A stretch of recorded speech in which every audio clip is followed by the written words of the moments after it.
Welcome to 40k memes. What's on the docket today, Manuel? I don't care about the reward. They're fucking kids, dude. You don't kill kids. Unless there's achievements involved. In which case, it's a free-for-all. So this is actually the first meme I didn't know prior to getting the idea to explain it. And generally, it's not a good idea to explain something you don't understand yourself. However, after 30 seconds of research, I feel confident.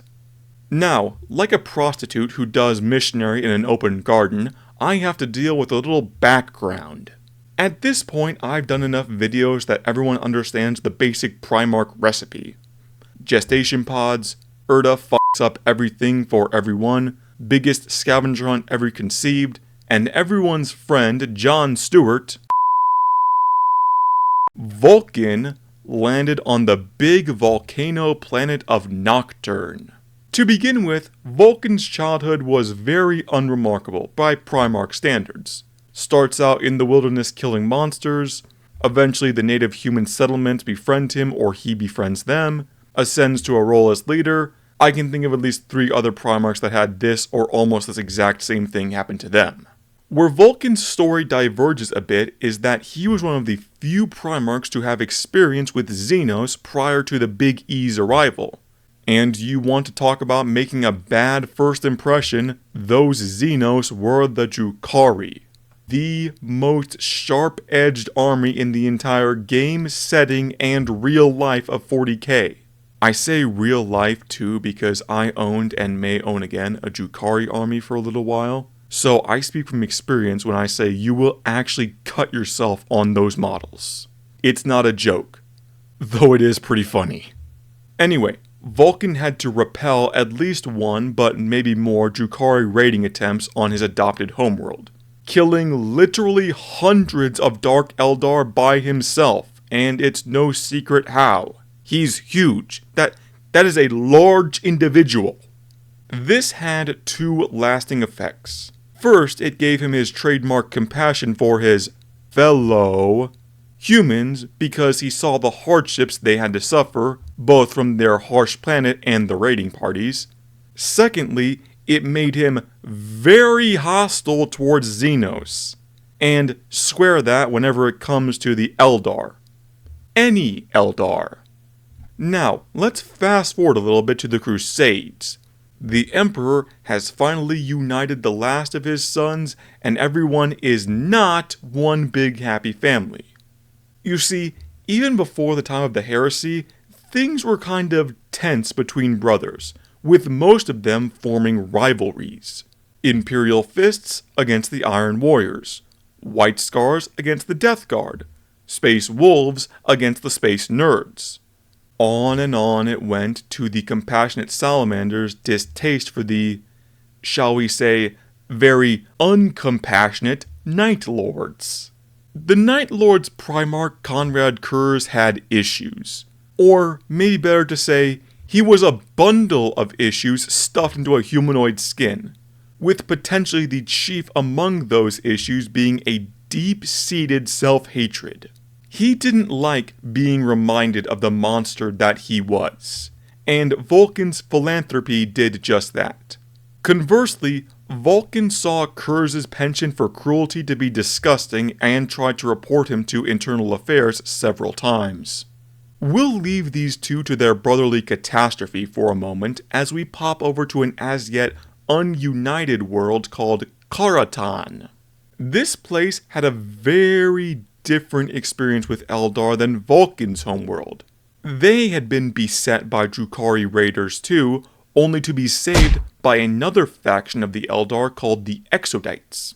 If you don't know who they are, imagine if you merge the psychic bullshit of the regular Craftworld Eldar with the caveman bone and pelt aesthetic of the orc snakebites. So, these caveman elves saved the humans of Katan from the Dark Elves, which led the two to strike up a sort of alliance, which in turn developed over time until you had humans and elves living together in the same cities. Nice, right? No! Because one of the few solid traits the Emperor has is an intense dislike for Xenos. And there are only a few Primarchs who do get on with Xenos, but none of them are here right now. Instead, you've got Kurz and Vulcan coming to unite this planet with the Imperium, with the former arriving first on the scene. Kurz and his boys went down to the planet, and on the list of legions you do not want to arrive on your planet, it goes World Eaters, Iron Hands, Iron Warriors, Dark Angels, and Night Lords at the very bottom. So the Night Lord's liberation of the planet goes about as unpleasantly as you could be expected to think it would. And by the time the Salamanders arrive on the scene, the planet is in pandemonium, with the capital city in a full-scale riot. Vulcan and his entourage land there, and they are just in the thick of it. Humans and elves on one side, Astartes and their allies on the other.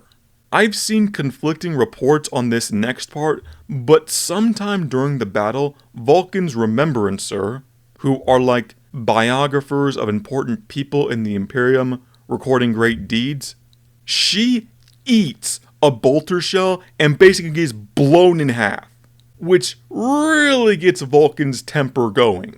All the way up to like a third of the level Angron operates on every day, lasting well past the end of the battle.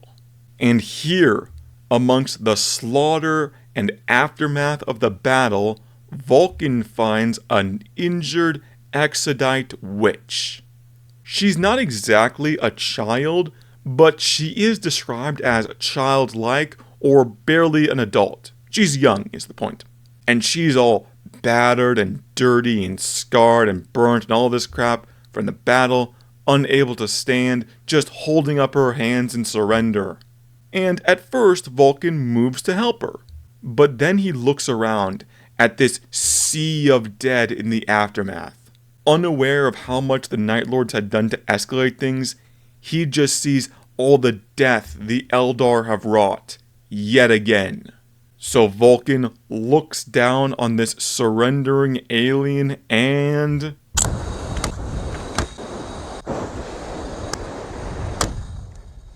But don't worry, in the aftermath of his rage-fueled execution, his good brother Kurz was there. And he's like, it seems like you're a bit of a cold-blooded killer, ironically. Seems like we're not so different, you and I, wouldn't you say, huh, good buddy? And Vulcan didn't say anything. To the man's credit, he knew he'd fucked up as soon as the anger faded, and he just put on his helmet to hide his shame. In all honesty, this is a surprisingly nice character moment. I've seen a couple people say this is just reinforcing the point that there are no good guys in 40k, but it really doesn't read to me like that at all. Just a very good, character-driven short story. A morally good character has a flaw born of past issues. A villainous character exploits that for their own ends. And in the end, that good character must take time to reflect on themselves. It's nice. I still don't think I'll ever play or own Salamanders, mainly because every friend I try to get into 40k either goes straight to the Salamanders or the Necrons. I don't blame them, those are two very popular choices. But if I ever did, this would be a pretty interesting moment to have in my mind as a player. And all on top of the fact that the meme is still very funny to me. But yeah, that is Vulcan Burns Eldar Children Explained. You're welcome.